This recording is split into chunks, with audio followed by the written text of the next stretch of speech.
And welcome back. In this video you will learn how to rephrase fixed mindset talk and help students understand the value of failure and making mistakes.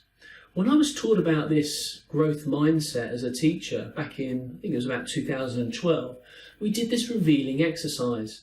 Teachers were asked to draw their favourite animal to share with the group. It was so fascinating to hear some of the responses from the teachers. Here's a few comments that I heard. I hate drawing. I never liked art. I didn't think we were being taught to draw. What's this all about? Yeah, you're an art teacher. You're bound to be amazing at this. What's the point of this?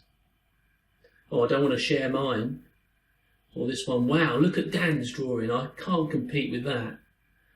What was also noticeable was all the body language, the rolling of eyes, shrugging of shoulders, defeatist postures, and even sighing. Now, for most people, drawing is not their thing, so it was a perfect exercise to trigger those fixed mindsets. Even myself as a design and technology teacher, I felt the pressure of expectation.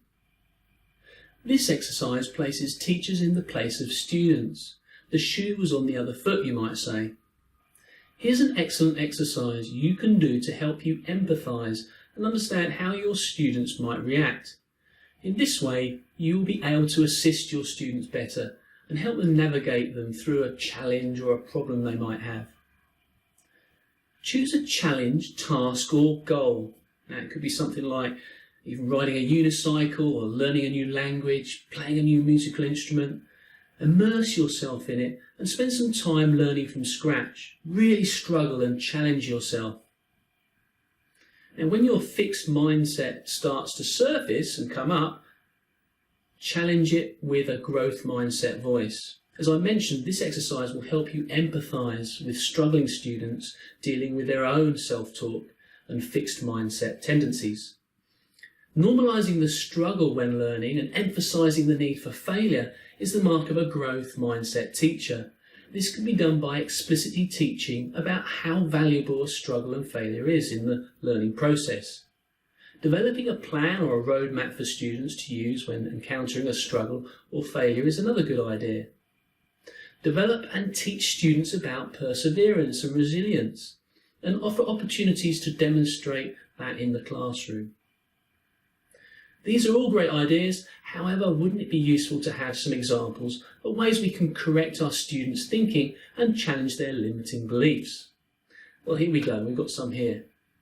Here is how we might rephrase fixed mindset talk. Now, a student might say something like, I can't draw. You can rephrase that to, well, you can't draw yet, but with practice and concentration, you will get there. A student might say, I'm not good at writing. You could say, you are a writer in training. Do you think J.K. Rowling wrote Harry Potter at high school? A student might say, oh, I've made a really big mistake, it's ruined.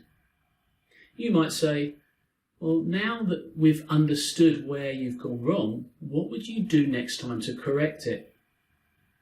Here's another. This is way harder for me than it is for the other kids. You might say, well, you might think that now, however, every learner struggles at some point. Struggling means you're learning. Here's the next one. I'll never learn this. You could say, what, never? I'm sure there's been an occasion where you have worked hard, practiced and learnt something new, hasn't there?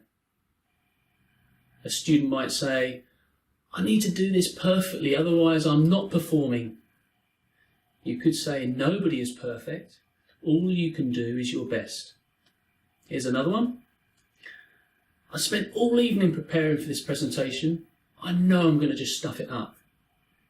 You might challenge this by saying, well, making a mistake doesn't mean you're a failure, and anyway, you prepared well, so just go out there and do your best. Here's another one. If I get this wrong, the whole class will laugh at me. You might say, it's okay. If it happens, it happens. At least you are stepping out of your comfort zone and developing those skills. Okay, so I've given you a whole load of examples there of ways that you can rephrase things to your students to challenge their limiting beliefs about their learning. Over the next few weeks, make some notes of the limiting beliefs that children have and what actually they say to you. Then write down a list of things that you can say to the students to challenge their assumptions or beliefs. Okay, that's it for this one. You'll see me in the next.